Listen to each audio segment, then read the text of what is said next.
Second load of the day. Tiny Truck and I are at Fort Collins.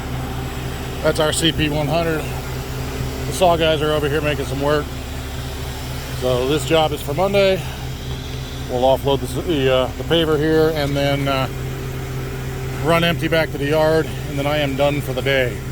So, how's your Saturday going?